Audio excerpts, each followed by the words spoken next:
আসসালামু আলাইকুম সুপ্রিয় দর্শক মন্ডলী, সবার সামনে আমার জীবনের একটা গল্প নিয়ে হাজির হয়েছি। তো আশা করি এই গল্পটা সবার ভালো লাগবে এবং এই গল্প থেকে আপনারা একটা শিক্ষা অর্জন করতে পারবেন। আমার নাম মোসাম্মদ লিমা আক্তার। আমার পরিবারে আমার বাবা আর আমার বড় এক বোন থাকে। তো আমরা সবাই ঢাকায় থাকি। আমার বাবা অটো চালায় আর আমার আপু গার্মেন্টসে চাকরি করে। তো আপুর মানে এক সময় মানে আমাদের সংসারটা আপু আর আমার বাবাই চালাইতো। তো মেয়েরা তো আর বড় হইলে আর ঘরে থাকে না। তো এক সময় আমার আপুকে বিয়ে দিই। পরে মানে আমার দুলা ভাই তেমন কিছু করতো না, উনি সবসময় বাসায় থাকতো। বলতো উনি আউটসাইডে মানে অনলাইন জব করে বা এরকম একটা কিছু বললে উনি অল টাইম বাসায় থাকতো। বলতো যে ওনার অফিস থেকে ফোন আসলে যাবে। তো মাঝে মাঝে দেখতাম বাসা থেকে বেরোতো, কাগজপাতি নিয়ে এই কাজই করতো। তো বাসায় আমি একাই থাকতাম। মানে আমার আপু প্রায় অফিস গার্মেন্টস অফিস তো জানেনি কেমন ছুটি হইতে হয় 10টা 11টায় 12টায় এরকম। আর আমার বাবা অটো চালায়, তো ওনার কোনো ঠিক নেই, উনি 10টা 11টায় আসতো। আর একসময় দেখা যেত যে আমার আপুকে অনেক রাত্রে ছুটি হলে আমার আব্বুই নিয়ে আসতো বাসা। তো এইভাবে আমাদের সংসারটা চলতেছিল। আর দুলাভাইও বাসায় থাকতো বাড়িতেই, কোনো কিছু করতো না উনি। মানে এরকমই যে সবসময় বাসায় পড়ে থাকতো। মানে আপনার দুলাভাই ঘর জামাই থাকতো আপনাদের বাসায়? হ্যাঁ হ্যাঁ। আচ্ছা আচ্ছা। পরে ওনাদেরকে অনেকবার বলা হয়েছে যে আলাদা রুম নিয়ে থাকেন বা আমাদের এরকম একটা সংসারে তো অবশ্যই টাকার কোনো ই নেই। তো দুলাভাই বলতো যে তোমার আপু তো তোমাদের সংসারে টাকা দিতেছে, তাহলে থাকলে অসুবিধা কি। তো উনি আর আলাদা রুম টুম নিত না। তো আব্বু আর কিছু বলতো না যে বড় মেয়ে সংসারটা চালাইতেছে, এতদিন চালাইছে, এখন কি করে আলাদা করে দিই। তো উনি আর কিছু বলতো না। আমি বাড়িতে থাকতাম, বাসায় থাকতাম, রান্না বান্না খাওয়া দাওয়া মানে সবটা আমি খেয়াল রাখতাম। আচ্ছা। তো পরে আমরা দুপুরের দিকে কেউ বাসায় থাকতো না। আপু লাঞ্চ করে বাসা থেকে চলে গেলে তো বাসাটা একদম খালি থাকতো। ঘরে টিভি ছিল, আমি অল টাইম টিভি দেখতাম বসে। আচ্ছা। পরে এক সময় দেখা যায় যে মানে দুলাভাই খাবার দাবার আমি রুমে নিয়ে দিতাম। আচ্ছা। তো উনি খাওয়া দাওয়া শেষে আবার মানে আমি সব গুছাইতাম, উনি কিছু করতো না। পরে মানে একদিন হঠাৎ করে আমাকে ডাকে যে উনি খাওয়া দাওয়া করবে। তো আমি বলি যে রান্না একটু মানে এখন একটু দেরি হবে। তো উনি আমার সাথে আর কিছু বলে না, বলে আচ্ছা ঠিক আছে পানি দিয়ে আসবো। পরে আমি ওনার রুমে পানি দিয়ে আসি, পরে ভাত টাত নিয়ে যাই হইলে। পরে মানে উনি আমার দিকে, আমি দেখছি অনেকদিনই যে উনি আমার দিকে খারাপ নজরে তাকায়। আমি ওনাকে জিজ্ঞেস করি যে দুলাভাই কিছু বলবেন কিনা। তো উনি বলে না কিছু বলবো না।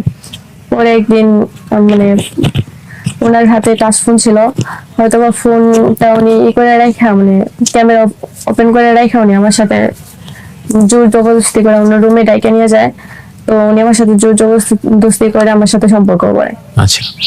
মানে তারপরে আপনি রুমে যখন যান মানে আপনাকে জোর করে নিয়ে যায়, নিয়ে যাওয়ার পরে মানে তখন বাসায় কেউ ছিল না? হ্যাঁ হ্যাঁ। নেওয়ার পরে আপনার সাথে খারাপ কাজটা করে? করে। তো এটা আবার ফোনেও রেকর্ড করে রেকর্ড করে ফেলে। পরে উনি আমাকে দেখায় যে মানে ও মানে পরের দিন আবার একই অবস্থা, উনি আমাকে এরকম করবে। তা আমি ওনাকে না করি যে না দুলাভাই দেখেন যে এটা হয়েছে, এটা ভুলবশত হয়ে গেছে, আপনি এইসব কিছু করেন না, আমার জীবনটা নষ্ট হয়ে যাবে। তো উনি আমাকে ভিডিও দেখায় যে আমি যদি ওনার সাথে না থাকি তাহলে উনি ভিডিও ভাইরাল করে দেবে বা আমার হুমকি দেয় যে আমার আপুকে তালাক দিয়ে দিবে। আর আমাদের সমাজে তো গরিবদের জানেনি কি অবস্থা, যে একবার মেয়ের বিয়ে হয়ে যদি তালাক হয়ে যায় অনেক কথাবার্তি হয়। তো এই ভয়ে আমি ওনার সাথে সম্পর্ক করতাম। এই বিষয়টা আমি আমার আপুকে বলছিলাম।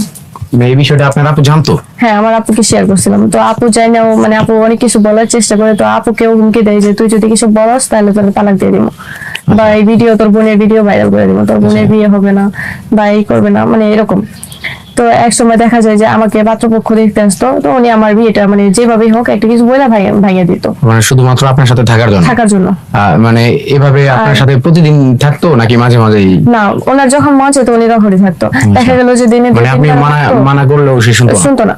দেখা গেল যে দিনে 2-3 বার থাকতো, আবার দেখা গেছে যে মাঝে মাঝে একদিন 2 দিন পর গেট দিত। কিন্তু আমার কথা শুনতো না যে না উনি আমার সাথে থাকবে না এরকম।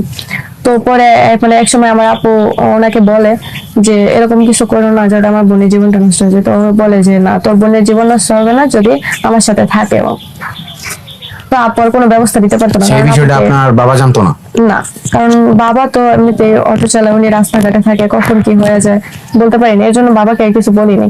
আপুকে বিষয়টা বলার পরে আপু কিছু বলতে পারতো না, কারণ ভয় দেখাইতো আপুকে যে তালাক দিয়ে দিবে। আর স্বামী ছাড়া মেয়েরা সবসময় তো থাকতে পারবে না। আচ্ছা আচ্ছা। তারপরে অনেকভাবে চেষ্টা করলাম যে উনি আমার কথা কিছুতেই শুনতো না, আর আমার বিয়েও হতে দিত না। তো পরে বাবা আমার উপর অনেকটা মানে এই হইতো যে আমার মেয়ের বিয়ে হয় না কেন, মানে হয়তো বা আমারই কোনো সমস্যার জন্য বিয়ে ভাঙিয়ে দেয়, কিন্তু আসলে যে কিসের জন্য বিয়ে ভাঙিয়ে আমি সেটা কেউ বুঝতে পারতো না। আচ্ছা। পরে মানে আপু অনেক কান্নাকাটি করতো, অনেক কিছু করতো, কিন্তু মানে বিষয়টা আমাদের যেরকম গোপন এরকমই থাকে যেত। পরে দোলাভাইরে আমরা অনেক রিকোয়েস্ট করতাম, অনেক কিছু করতাম, কিন্তু উনি আমার সাথে জোর জবরদস্তি করতো। আর আমাকে শুধু বলতো যে ভিডিও ভাইরাল করে দিবে বা আমার আপুকে তালাক দিয়ে দিবে, মানে এই দুইটা কথার উপর ভিত্তি করে আমার জীবনটা একদম শেষ করে দিত উনি। আচ্ছা, এখন এ থেকে আপনি পরে বের হলেন কিভাবে, মানে এটা সমাধান কিভাবে করলেন? মানে আমি একদিন চাইছিলাম যে আমার এই জীবনে রাখবো না, পরে আপু মানে অনেক কষ্ট পায়, কষ্ট পাওয়ার পরে আপু আমাকে বলে যে ও যদি তালাক দিয়ে দেয় তাহলে তাই হবে, দরকার নেই আমার এরকম স্বামী। তা আমি আপুকে অনেক রিকোয়েস্ট করি, কিন্তু পরে আপু আর মানে ওনার ফোন টোন একদিন আপু চুরি করে নিয়ে ভাইয়া ফেলায়, আর মেমোরি কার্ডটা আমার আমার কাছে দিয়ে দেয়। পরে আমি মেমোরিটা অন্য একটা করে ডিলিট করে দিই, মেমোরিতে যা ছিল ফরম্যাট মারি। আচ্ছা আচ্ছা। তো পরে এই থেকে এটা মুক্তি পেলাম যে মানে ভিডিও থেকে মুক্তিটা পেলাম, কিন্তু পরে আপু চেষ্টা করে যে এরকম করলে ভবিষ্যতে যে এই লোকটা এরকম করবে না কোনো গ্যারান্টি নেই। আচ্ছা, তো পরে? আপু পরে মানে আপু ওকে ডিভোর্স পেপার দিয়ে দেয়। আর পরে বিষয়টা বাবাও জানতে পারে। আর এখন মানে বিয়ে হয়েছে, বিয়ের পরে আমি আমার স্বামীকে সবটা বলি, বলার পরে ও বলতেছে যে এই যে এই গল্পটা আছে, তো তোমার এই বিষয়টা সবার জানা দরকার যাতে সবাই শিক্ষা অর্জন করতে পারে। আচ্ছা, তো আমার স্বামী আপনাদের অফিসে নিয়ে আসছে, আচ্ছা। আর উনি আমাকে খুব ভালোবাসে। আর এইসব জানার পরে একটা মেয়ের সাথে যে উনি আছে এটা নিয়ে আমি খুব গর্বিত। তো উনি আমাকে অফিসে নিয়ে আসছে, তো আশা করি আমার এই গল্পটা সবার কাছে ভালো লাগবে এবং সবাই একটা শিক্ষা অর্জন করতে পারবেন।